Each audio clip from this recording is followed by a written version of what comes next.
so that we can have it online, available starting tomorrow at our website, so that you can always come back if you have to just leave midway or need additional to follow up. Please, again, reminder to mute your, oops, I muted myself. Let me make sure I'm on. Everyone needs to keep their video and mute and their sound muted as we go through this presentation. Thank you. Again, reminder, go into that chat room, introduce yourselves to Amanda, who's our chat room moderator, and then we'll get started with our presentation. There we go. Great. Thank you, everyone, for going in there. All right, so we're going to get started and talk about our GA position, our graduate associate positions here at the University of Pennsylvania.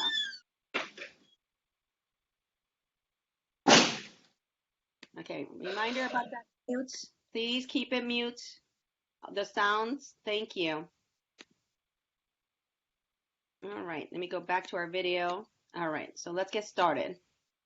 All right, so first off, we want to just do an introduction. So everyone, please go to the chat room and say hi to Amanda and myself. Introduce yourselves. Who is here? We have about 22 people here. It's great to be able to just say hi to each other in that chat room. So go ahead and head over there.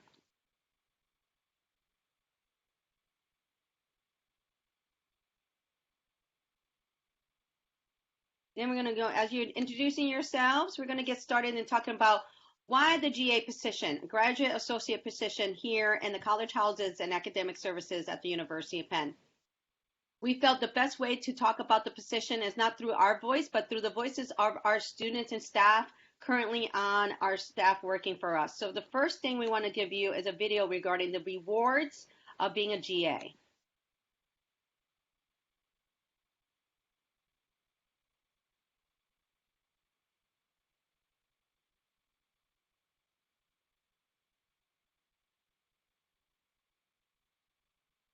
I think my favorite moment was with a resident last year when they confided something in me that they hadn't told anyone else, and it felt like a really great moment of mentorship and trust building and relationship building. It's been rewarding in the sense that the more time I've put into the role, the more I've gotten out of it.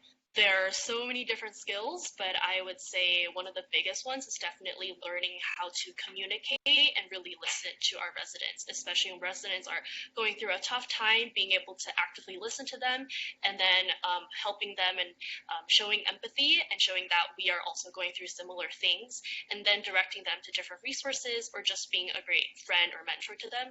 I think that's a big skill that anyone can take away. I'm excited about potentially mentoring students and helping them go around college, helping them, essentially get what they want in terms of like getting into certain clubs, advice on like internships, stuff like that, grad school. When I was a second year, my RA, she's now my best friend, and that was probably the most memorable experience. To this day, she's one of the most important people in my life.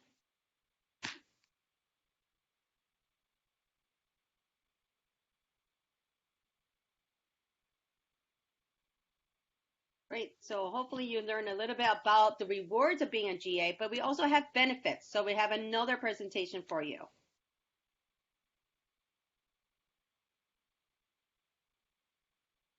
So I think being an RA helps you develop new relationships with people, especially when there's a different power dynamic in it, and it helps you to sort of navigate those situations. You have people that you're meeting for the first time that are house deans or faculty fellows that are above you. You have freshmen or upperclassmen who are kind of below you per se in the hierarchy of where you're reporting to. So you have to balance those relationships, and that's important in any sphere, in the corporate world, in the medical world, in the academic world. You also have this ability to sort of deal with unexpected conflicts, and you learn how to keep your calm and composure when things get stressful or tough. Oh, there's no reason why I wouldn't want to return. I mean, the experience I had my first year was absolutely incredible. One, I got to touch the lives of my residents and those in Ware, which is extremely rewarding given all the work that we put into it. But also the community that I've built with my other RA friends, other RA and GA friends, and with my house dean, it just feels like home. So coming back to that and being a part of that community again is an invaluable experience. It's definitely something that defines my experience at Penn and that I'm going to remember for years after this.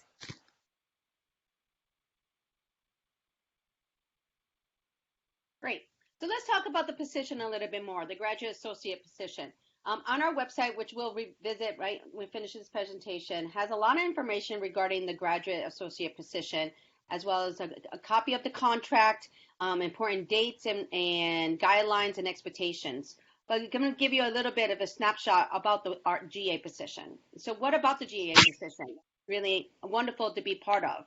And so by being a graduate associate, you're working within a team on each of the college houses, roughly between 7 to 24 GAs. And in your position, you'll get programming funds to do different types of programs and events for your residents. You'll get a single room that you can make your space your own. Of course, that includes free housing with that. You'll get a meal allowance that is often about $130 over 2 semesters. And you get dining dollars that you can use in different venues around campus, up to $400 a year. But beyond that, those are the tangible takeaways of the GA position. But you heard already from some of our staff members about really the experience being a GA is really transferable for you as a leader and helps you with life skills that will help you in your career and your life. So we're going to talk about the timeline. So the application is actually available right now. You can go online, and I'm going to actually walk us through the application. It is hosted on our Qualtrics, and then the deadlines to apply, and we actually conclude around May 22nd is our deadline. So we ask you to, if you're considering and you're really interested, apply right away so that you could be in our pool. And so you can see right there, May 22nd. Is when we can conclude. It is a rolling basis, so as your application comes in, House Deans those applications and making sure if they take into consideration if it's a good match for their house. I just want to remind people as they're coming in, please put yourself in mute so then not to interrupt the presentation. Thank you. Going back here, and then some information regarding recommendations. So you only need one recommender as part of your application. And now when we go through the application, I'll show you that section about recommendations. You are responsible to inform your recommender that they need to fill out a recommendation. And there is a link within the website as well as the app that tells you information regarding about seeking out a recommendation. But we want to make sure that you have set this up for yourself to ask your recommender. You should ask your recommender early on that you're applying for this GA position. You should provide them perhaps maybe the job description or description about why this is something that you're interested in. You will not be able to receive an offer until your recommendation is on file, and things that they're going to be asked about regarding your skill set is about dependability, integrity, communication, mentoring, equality, and creativity, and teamwork. So where do you go? So let's go check out the website and the application. So you go to our website.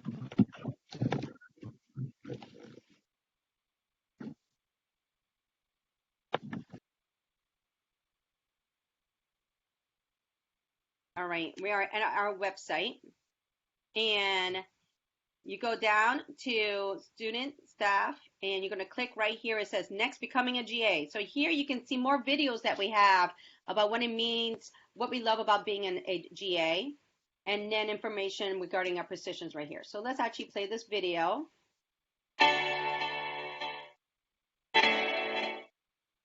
During my freshman year, when I had received the lowest score I had ever received in my academic career up until that point, I really didn't know where to turn after receiving that score. I didn't want to talk to my roommate about it or my family. I really felt as if I didn't belong at Penn academically. I felt like I was falling behind my peers, and my RA was the person who really influenced and facilitated me improving in that class and finding the resources to move forward from that experience. I lived in Fisher my first year, and I had a really, really awesome GA, Tisha, who's a GA again this year. And I came to her during NSO, and I was astonishingly homesick. I'm an only child, and it was my first time being away from home for a long period of time. And she made me feel like that there was nothing shameful with being homesick, and she helped me adjust to life at Penn. When I was a freshman coming from Malaysia, it was very, very scary. Everything was new to me. America was new to me, and I felt that my RA was a person who I really looked up to, who created a sense of community that I need to feel at home. I know how much it means to me, and I know how much it has meant to friends of mine to have somebody there who listens. My residents love to come in my room, and we love to watch The Office, and during office hours, and just hang out and talk. And they just really feel like this is a space where they can say this feels like home to them, being that so many of them are far away from home. So one of the reasons I decided to be a GA was in order to provide mentorship to undergrads here at Penn. I went to a challenging undergraduate institution myself, and I remember how difficult it was sometimes to just process emotional things that were going on. And so I wanted to be in a position where I could provide support as well as mentorship to these young people so I could see them grow into strong, successful, and compassionate human beings and leaders in the future. For me, the most rewarding part of being an RA is the community you develop, both with your residents and with your fellow RAs and GAs on staff. There's a great community of RAs and GAs and people that you can learn from too. Like this guy, became really good friends last year, and now we're together. When you're a freshman especially, you're always kind of nervous about going to a new college and making new friends. When you have a really interactive and great RA, all those kind of inhibitions kind of melt away, and you're just left making really great friends. My favorite moment of being an RA came recently. It was at the end of last semester. A friend of mine on the floor who stuck around, didn't leave yet for the break, stayed and talked about what interaction with his family has meant recently. It's the best part of the job, getting to speak and develop intimate relationships with these friends who live on the same floor, and we just talked about our families and compared our family dynamics, and especially before we both went home, it was more than just a sense of community. It was a genuine friendship, and having that and being a part of that as an RA has been really special.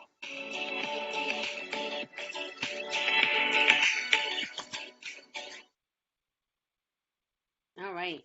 Lots of great videos that we have from our staff. So let's go on our website regarding the how to apply. So becoming a GA, you click on there, and right here it has more videos for you to review. Important for you to look at the position description and contract.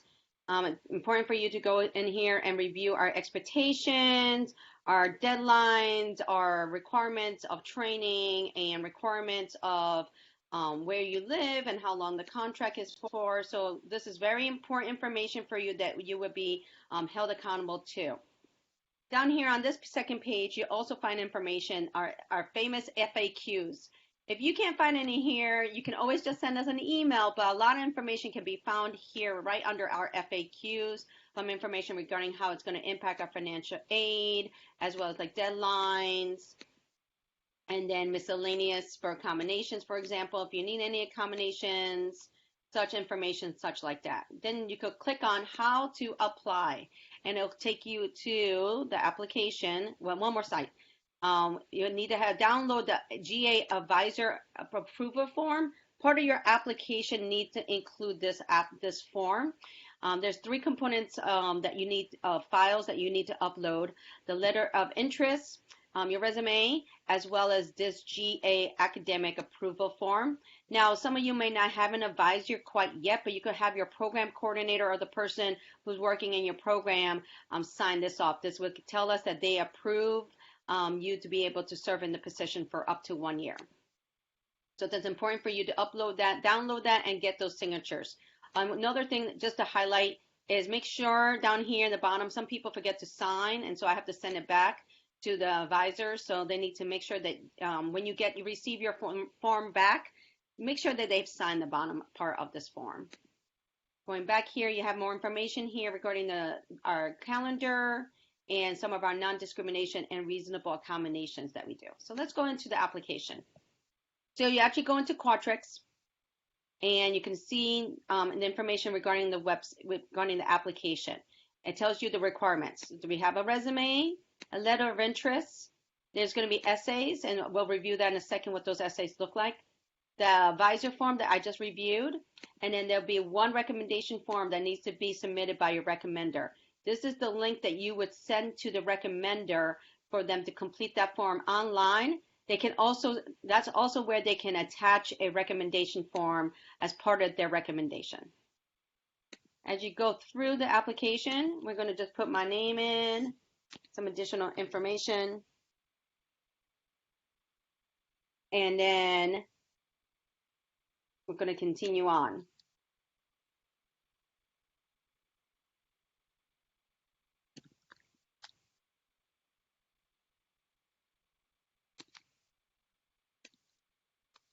Okay.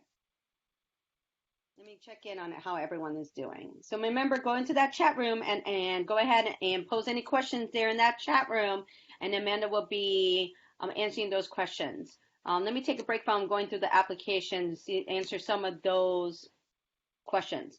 And I'm told that there's some sound feedback that's not working really well. I'm unapologetic regarding for that. Hopefully you can still continue hearing me. I'm going to speak directly into the mic now. So one of the questions, let me go up here. We have a couple different questions going on here. So let's go down to find a good question.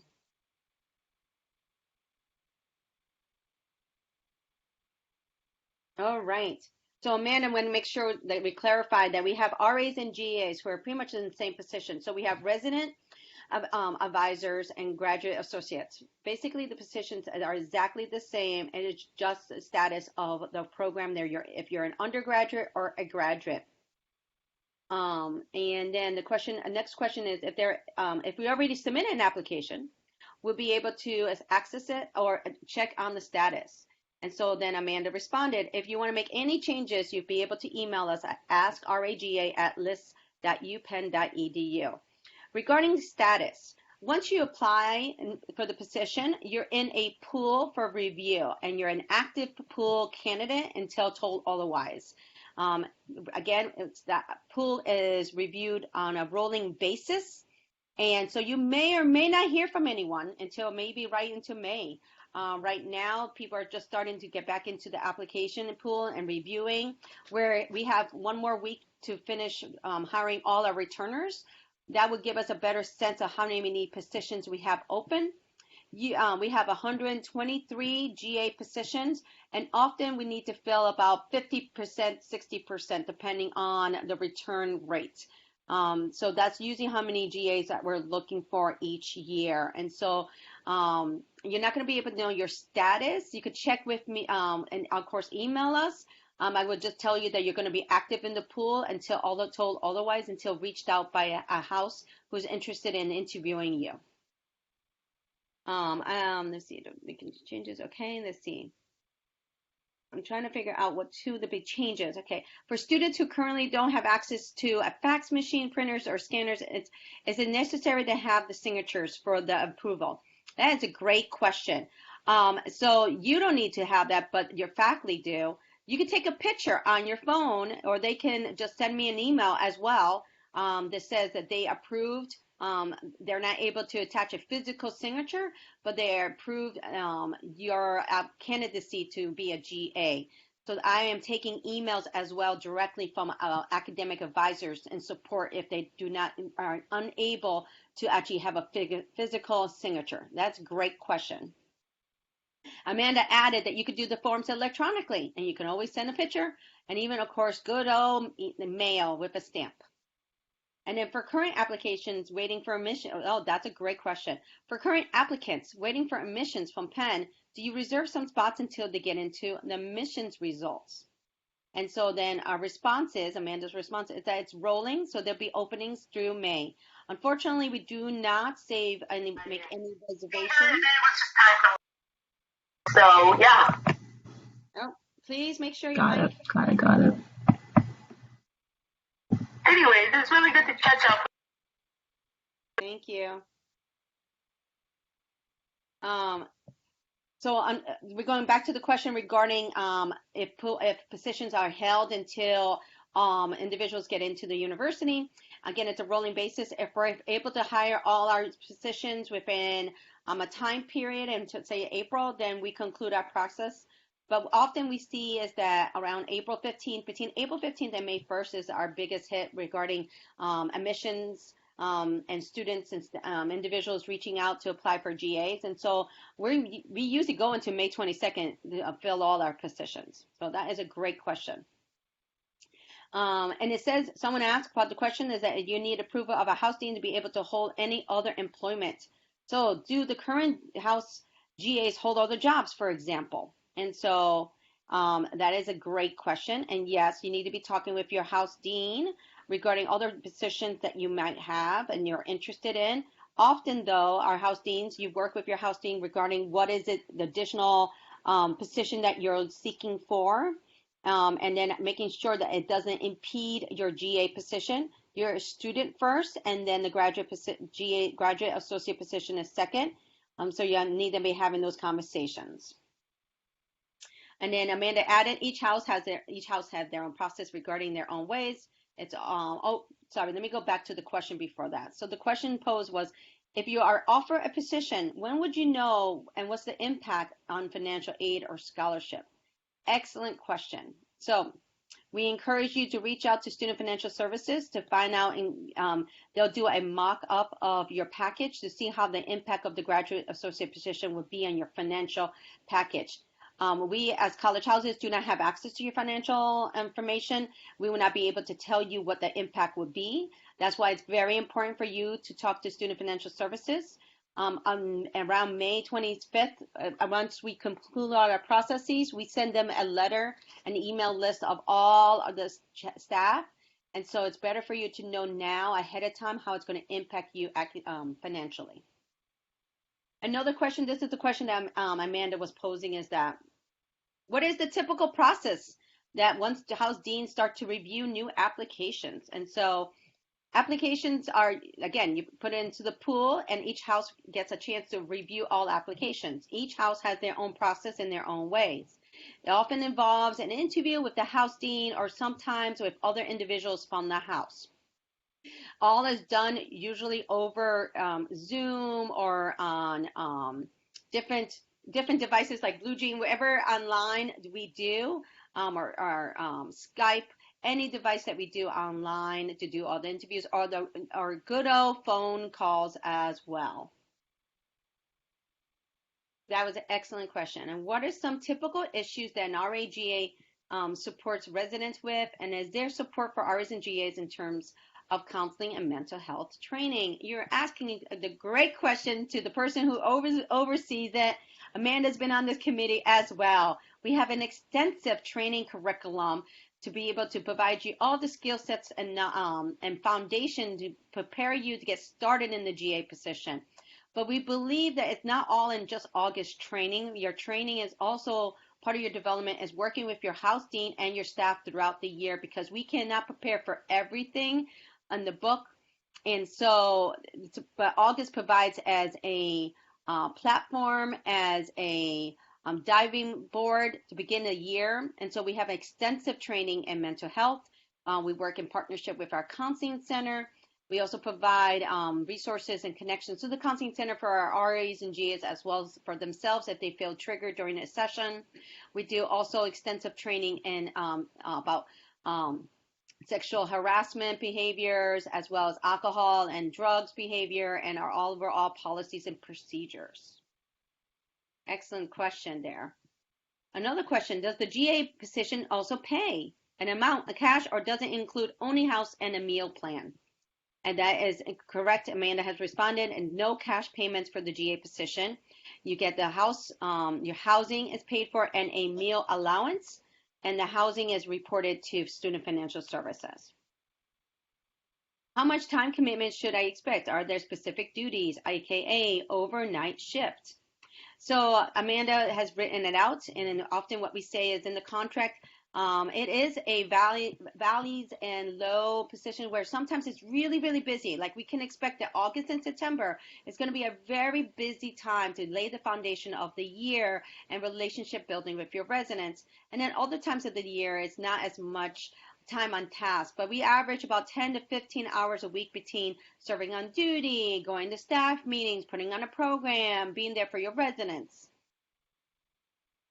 And there's also, the weekly and duty structure. The way the duty structure is depends on the number of staff members in the house. You might be on a rotation every night. You might just be on duty rotation every 24 days. You might take a week at a time. It really depends on how the house is structured regarding duty. And when duty, you have a duty phone that you cover over at nighttime between 5 p.m. until 8 a.m. And that's when you're responding to issues such as wellness checks, or there's a concern regarding some roommate issues, or like an alcohol or an event where you're coming upon individuals doing a violation of a policy. Good, next question. It says, how has COVID changed the process or things should we consider going forward? Excellent question. COVID-19 hasn't changed much in the hiring process. We're hiring forward and moving forward, that we're full operation starting as soon as possible in July, moving forward to a new academic year. We do a lot of our Skype and interviews already online previously, so I think it has not really changed anything regarding the GA selection process or our functions.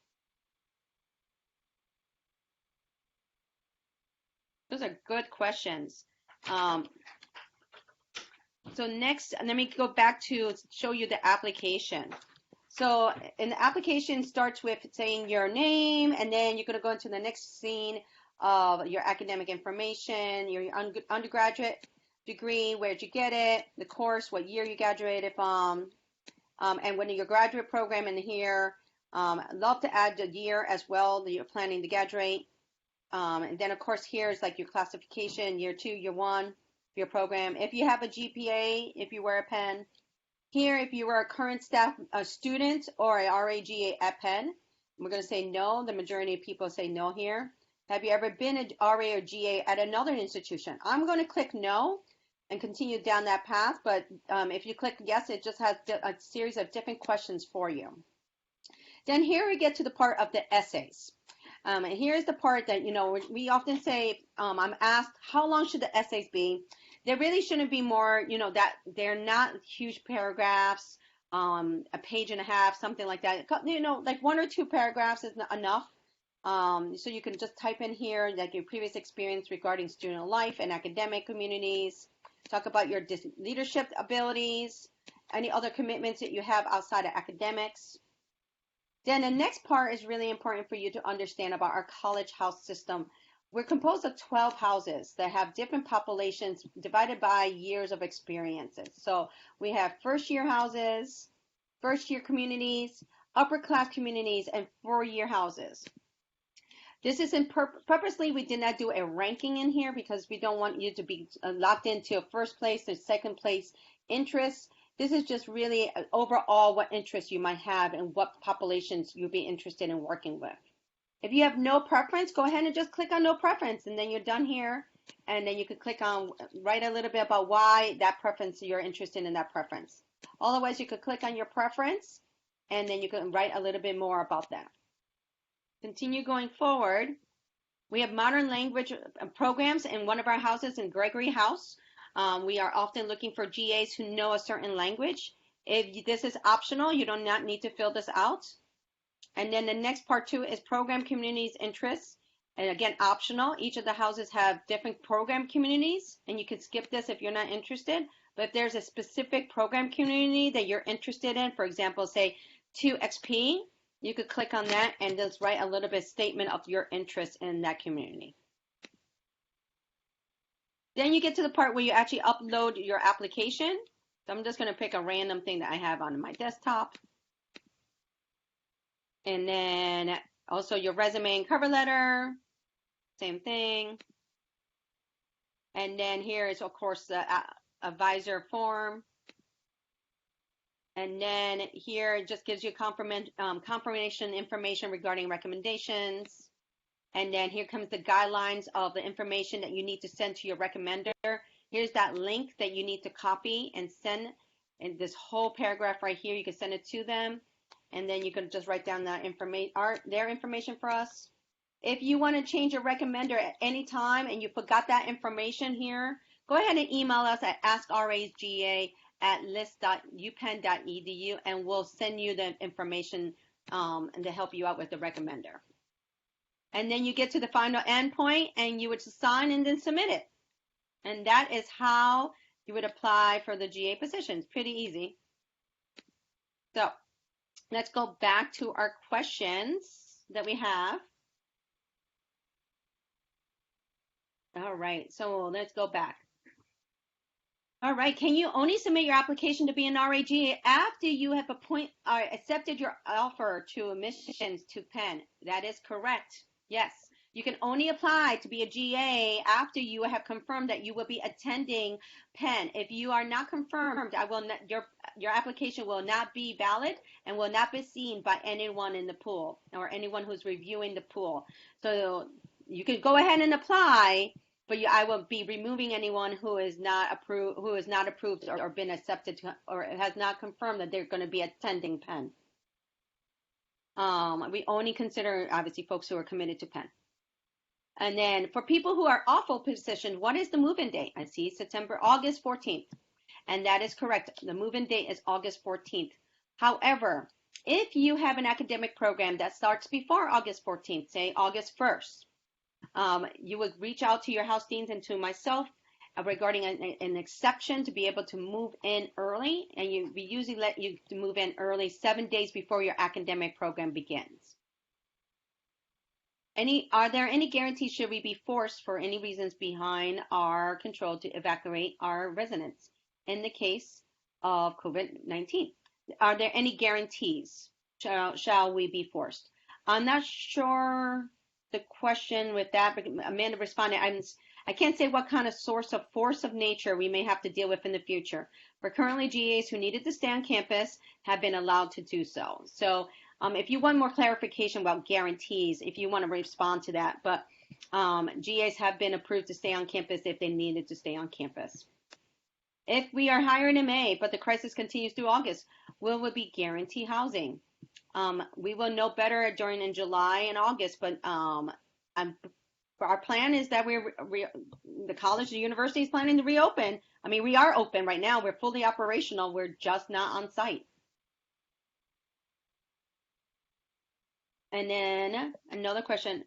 I know recommendations are required to be completed to be hired. Do house deans review applications before a completed recommendation? Yes, Amanda responded. We do review earlier, but we can't make an offer until the reference is in. And then the next question, is it going to affect our chances of getting accepted if we do not provide a recommendation letter? If we did not provide a recommendation letter. Reminder, you're not providing the recommendation letter. Your recommender is going to be submitting that information. It only impacts your application regarding making an offer. So you can be considered for a GA position. You could go through the interview process, but until that recommendation is on file, you will not be given an offer. So it does impact in that way. I am considering a dual degree. Oh, that's a good question. It's an extensive study abroad, 5 to 10 days excursions. Will the house be flexible to accommodate this? I would recommend that you just email me that offline to talk through that. It really depends on the house and when that would be occurring. But it really depends on the time of year. So if it's during August and September, most likely that is not something that's going to be accepted versus like maybe potentially later in the semester or during the spring semester where it's not as heavy intensity regarding your community building. So that's definitely a one-off like conversations that we would have, and you would need to bring that up during your interview process.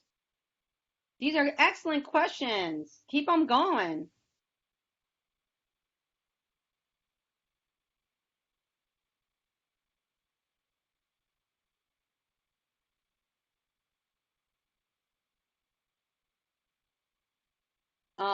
Another question is the move-in date.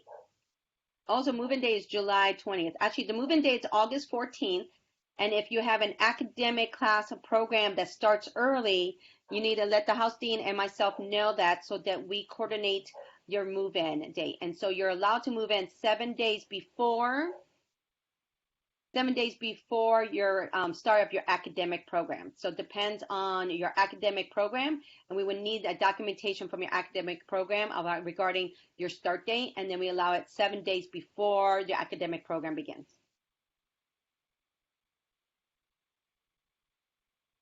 Another question is, what are the houses that have accommodations for GAs that have spouses? Excellent question. We have that under our FAQ. So let's go there and I can just show you how to use our website. Go under FAQ. And if you go down to FAQ, it has information here. So right there it says, are there housing options for married, partnered families? And then right here it explains that we provide a rent-free, single occupant furnished space. Several houses do have limited numbers that will allow accommodations for a partner or a spouse. And so houses that contain that accommodations are Du Bois, Harnwell, Harrison, Hill, Gregory, New, which is actually Louder College House now, and Roden. Good question.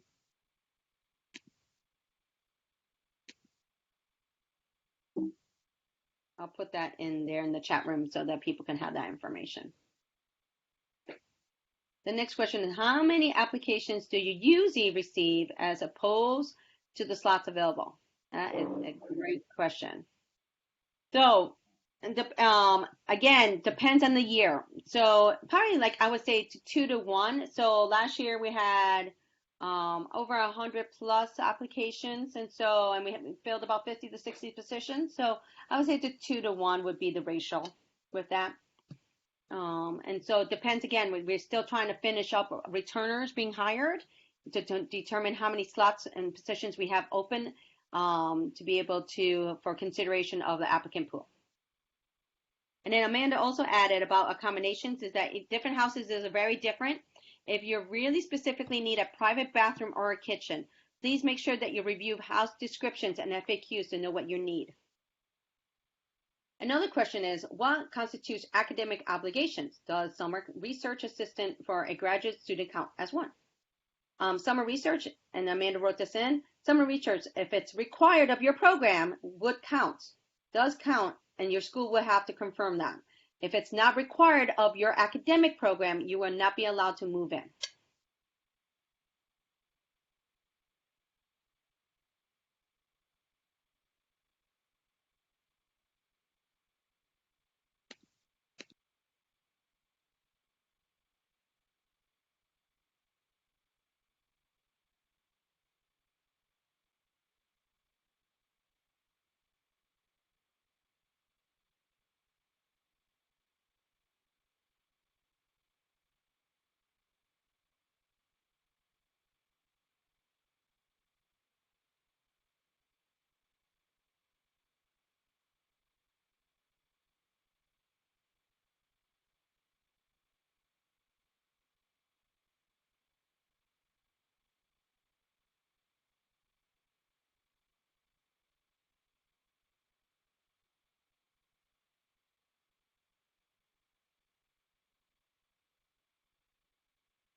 Can you hear me?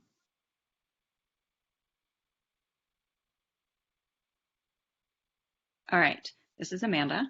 So I'm going to try to answer some of your questions while Lulu is not available, because I'm definitely falling behind in the typing. So let's see, which ones have I missed? Is there a centralized component of the review process, or does each house dean review and choose independently? It's all done independently. So if one house, if you interview with them and you end up not getting an offer, don't be discouraged. Another house may review you and they may be just as happy to hire you. So definitely, oh, maybe Lulu might be back. I'm not sure. That's no? okay. All right, Keep I'll on keep talking. going. No, you keep on talking. You're doing a great Well, job. I've fallen behind in my questions, so I figured I better jump in. Go All right. ahead. So for people that have partners that already own a house, how is guest access given? For example, if you have a Penn, if they have a Penn guest card for the Penn gym, can their access be added, or for college houses, and so on and so forth? So it depends on which house you're in. So if you're in a house that has partner access, such as the ones we talked about earlier, then with your dean, and if you're in the right accommodation, then you might be able to work it that they are sort of here with you.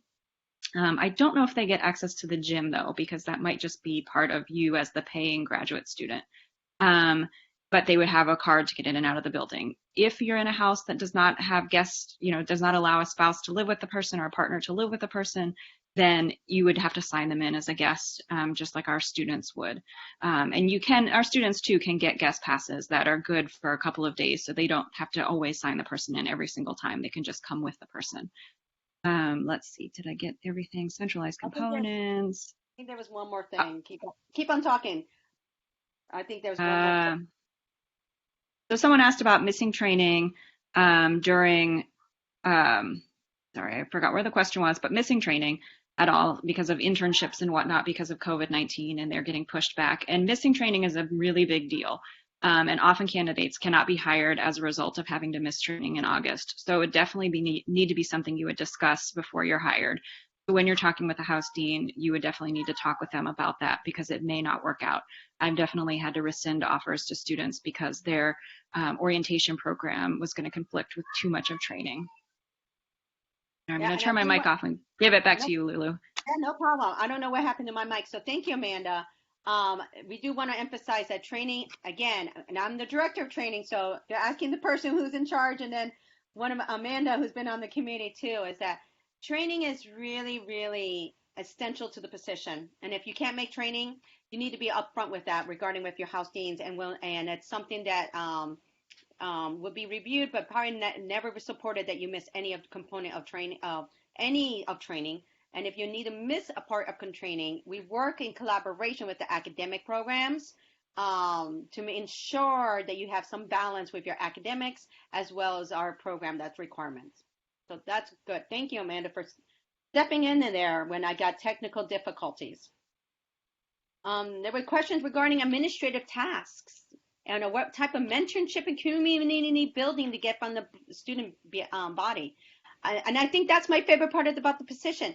I was an RA back in the 90s, back in the early days, and I became an RA because, of course, I like the free room and board. But mentally, I realized that the position was more than a room and board. It is about leadership. It's about experiences. It's about relationships. And I had some great mentors to the hall directors who I was under, as well as experiences through different universities. And so this experience is really transferable for you. If it's really about what is it that you put yourself into with the position, and that's how much you're going to get out of it. So there are administrative tasks such as like submitting receipts and program planning and working with, as well as in collaboration with your house deans and your house coordinator and the fellow RAs and GAs, as well as like mentorships and community building that you're going to be doing. Another good question that just came up, there's a new building being built. Yes, there is. It's called New College West, and it will be open next year for our sophomores and upper class.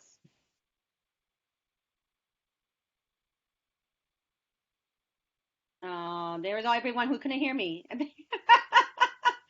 So sorry about that. How about 1 day off for training? That's good.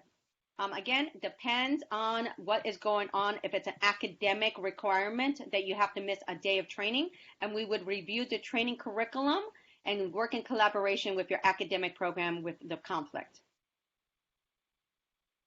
Excellent. Any other questions? You keep on coming. They're excellent questions.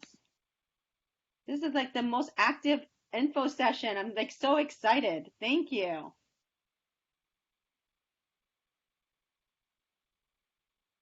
And so I do want to remind about the dates. August 14th is a move-in day.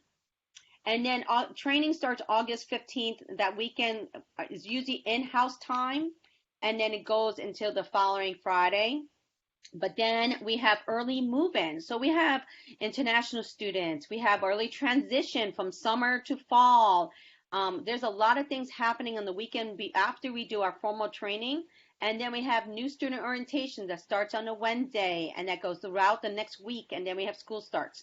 So that's why our training program goes from August 14th all the way to August 31st, because it incorporates all the new student orientation as well as all those move-in dates.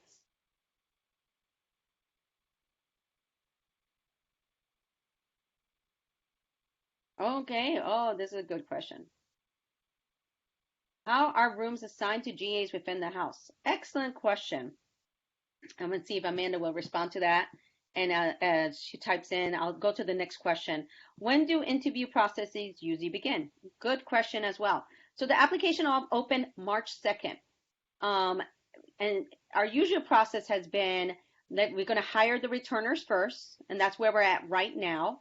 And we're finishing up the returners process. And then once we know how many positions we have open, we go into the pool and reviewing and looking for candidates that match what our needs are for the house. And that goes all the way up until May 22nd. And so once you apply, you're active in the pool. After May 22nd, if you have not heard from anyone, you're still considered in the pool active, and you will stay active in the pool up to a year. And you'd be surprised that we have positions that open up during the summer, throughout the fall semester, spring semester. So things do come up. So just because you might not have gotten the position right off the bat in our regular process, you're still considered active in our pool unless you withdraw yourself. And then let's go back to the question regarding how our rooms assigned to GAs within the house. So there's a common, each house does it a little bit different. And that's why I was hoping to see if Amanda would write a little bit. But when I oversee selection and placing GAs into rooms, I'm really looking at the structure of the house. So I usually like to have a new person in between returners. Maybe I have a program community that GA or an RA is overseeing. So then I have a new RA on that floor, and they have some mentorship. So it really depends on what is going on in the design of the building and how I want to structure the staff so that they can build relationships with each other and support each other.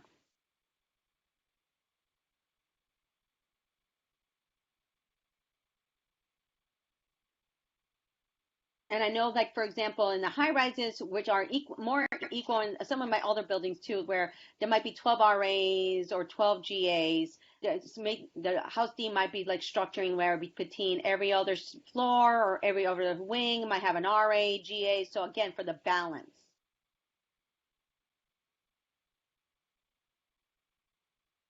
And then another question brought up, is it possible to be part of 2 community programs?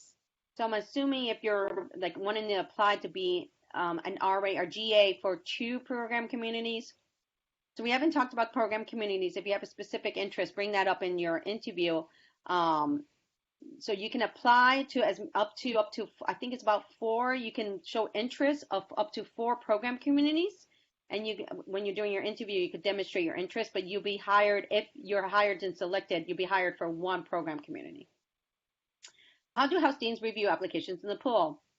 And something else I need to add for the program communities, and not all program communities are hiring right now. So they might already have someone, a GA, who's returning. That's why we're saying we're in the middle, we're just finishing up the returning process. Some GAs are returners or transfers, and we might get hired and placed into program communities. Okay, so then the way that how do house deans review applications in the pool? So they go online, you review it all online and review it and look at the resume, cover letters, and the letters of interest, as well as their preferences, and seek skill sets that matches their house interest potentially, or something that you say as a house dean, you look at your team and say, I have some really outstanding staff members in this area, but I'm looking for staff members in maybe in a different academic program, or maybe have different interests or personality traits. And so they might be seeking those individuals, looking through the pool, and then interview those individuals. Some house deans work with a committee, potentially with their current staff, to review applications, or they review themselves. It really depends on the house. Another question brought up is that, well, I'm waiting for a decision. Should I still apply for on-campus housing if I know I want to live on campus right away? And so our graduate student population can apply for Sampson House, Sampson Place. That's the only place where our graduate students have housing on campus. And yes, if you're interested in living on campus, you should apply right away.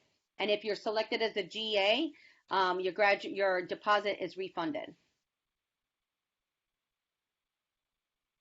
Since interviews are scheduled individually, it means we may have several individuals from different interviews from different houses. That is correct. There are 12 individual houses. You might have 12 individual interviews.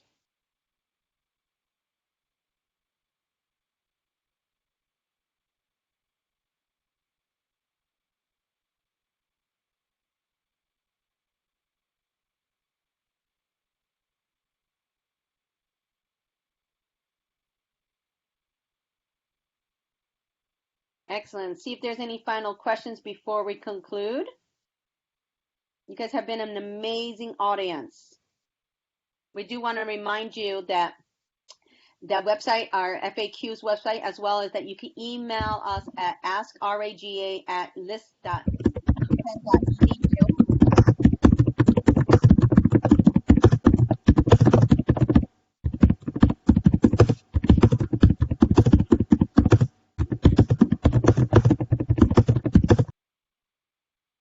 Please reminder, keep your mics mute. Thank you. Let's see. Are applications reviewed on a rolling basis, or do you wait until you've received all the applications? It is rolling basis. So every day, just to let you know, the process is that every day I upload the applications to our site, and so that the house deans could go in and review. Some of them may review just on Fridays when they have time. Some review as it shows up immediately for consideration. I don't think anyone waits until the last minute to review the applications. Oh, that's a great question. So there was a question regarding preparation that you should make for the interview. That is an excellent question. And so what we, like Amanda has given some great advice, is that we recommend that you check out the house website and think about how you can make an impact and difference, and what would be a good fit for you in the position. Learn the names of the different people in the house dean, the faculty, as well as there's program communities, the design of the building, the history of the building. There's a lot of traditions, there's a lot of identities of the house. It's important for you to, and that gives you just some knowledge for you to be prepared for in the house. Our RAs and GAs not allowed to leave during breaks other than winter and summer break. Excellent question there as well. And I think Amanda posted, yes, there we go. So yes, you're allowed to leave. We just, you were limited that you can't be gone for, I think it's like 3 nights in a row. You have to talk with your house dean if there's something in consideration. For example, like you have a wedding to go to, or there's something like a conference that you're attending that's more than 3 nights. That's something that we would work around. Yeah, but winter and summer breaks. RAs are not allowed to be here during winter and summer. GAs are the only ones who are allowed to be here during that time period. Another question said, international students usually have a restrictions to work only 20 hours a week. So in case they are a GA with a house, can they also apply for GA? Can they also still apply for all their GA, like regular GA positions? That is an excellent question. Yes, you can apply for all their jobs internationally, but you need to discuss that with your house. Realize that the GA position is not a job. It is not in the sense of like where you're timing in and clocking in your hours. You don't get a pay stub. It is nothing like that where you actually have limit, in that sense of like, okay, I work only 15 hours and that's it. we are giving you a guideline of like your expectation could be 10 to 15 hours. Some weeks can be more depending on what's going on in your house. It is a full-time live-in position that's there to help and support your students. And so there's not really a way to quantify it versus like, again, just gonna give you a framework of the type of work that you might be engaging in. So it doesn't, for those we have tons of international GAs. And so if you have questions or you want to be like hooked up with an international GA, we can help you out with that. Let's see, let's go back. Oh, is there a word limit on the essays? No, there's no word limit, but we recommend paragraphing a paragraph to be able to just answer the questions. Will we only receive interviews from houses we identify interested, or are we being considered by for all houses? So it depends on what you provide interest. So most houses look at all candidates. If you're clear about what you're interested in, and if you are not interested in a certain house, you need to really write that out regarding in your letter of interest, as well as that if a house offers you an interview, you decline it. If GAs stay on campus for summer or winter breaks, are there any duties carried out? Okay, great question. Actually, depending on the building that you're in, and Amanda just wrote it, over winter break, if you're enrolled in Harrison or Harnwell, you may need to be on duty. Other houses have nothing during winter break. Over the summer, you may be asked to do some tasks or serve on a committee, such as training to help us out. And I think I missed too, this other question Amanda added is that for the sense of winter break, the rest of our campus is closed except for the high rises, but the GAs, again, you are exempt from leaving campus. So you get to live here all year long because it is considered as your primary residence. Unless the only tangent of that is that upon the conclusion of your contract, June 1st, you need to move out if you're not returning.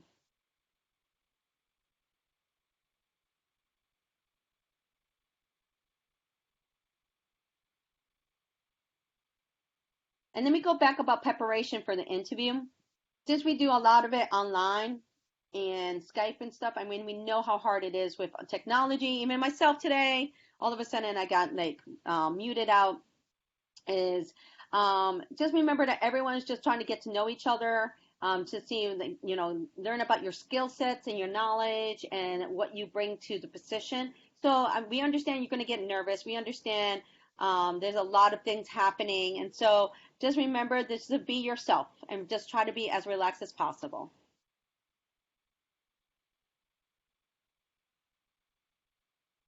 A good question. It says the question is about what does training entail? I know some colleges have diversity training, wellness training. Excellent question. So we do have a lot of components of training. The most important component of training, besides learning, the job, the position, is really establishing a relationship with your house and your house team and your house dean.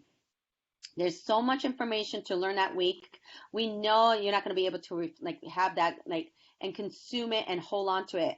But really what the premise is to be able to build a relationship and a trust among the team and your house dean and really be able to establish yourself as you're in your position.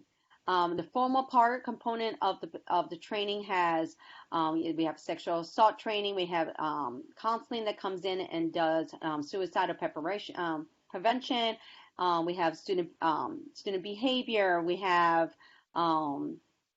many different components. I can list it all out. We have a very extensive curriculum for training that within only 5 days trying to get everything in is really, really hard. We also try to provide opportunities for you to engage with community campus partners. A resource fair, we actually do also a mock run through of just different scenarios. We call it behind closed doors, which is our experimental experience, which is the critical component of training at the last day of training, putting it all together, actually putting it into practice what you learn all week long.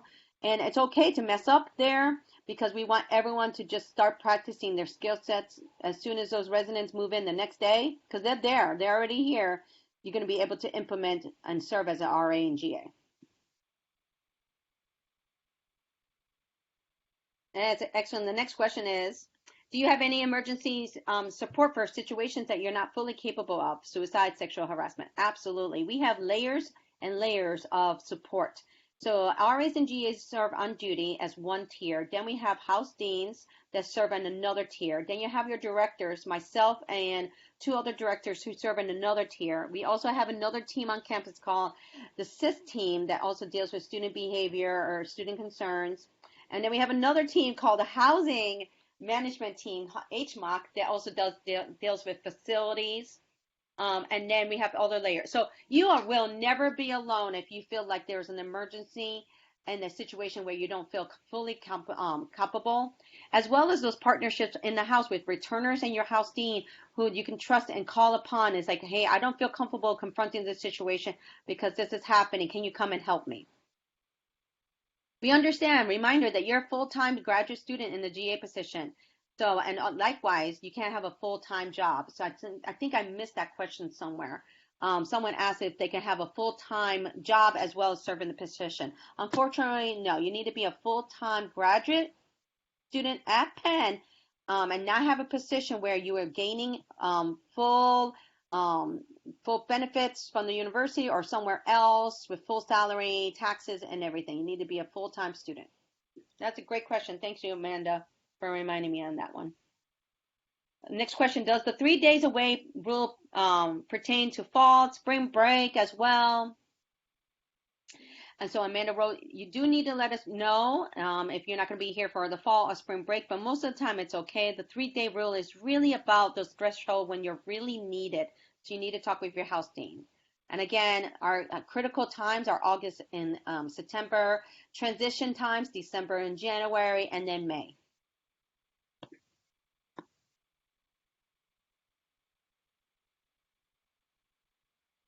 Excellent questions, everyone. So I do want to recognize that we are out of time. This has been recorded, so then if you want to have a chance to come back and review, you can, as well as that you can always review our website and send us an email at askraga@list.upenn.edu, where Amanda's been great. Thank you. Everyone else giving us a call out. Amanda's been stepping in and really helping and managing that chat room. And all of you have been highly engaging, great questions. We really appreciate you showing up here tonight and being able to, your interest in the GA position. I look forward to seeing your applications. And again, if you have any questions, please send us those questions. And we look forward to your application. Thank you, everyone.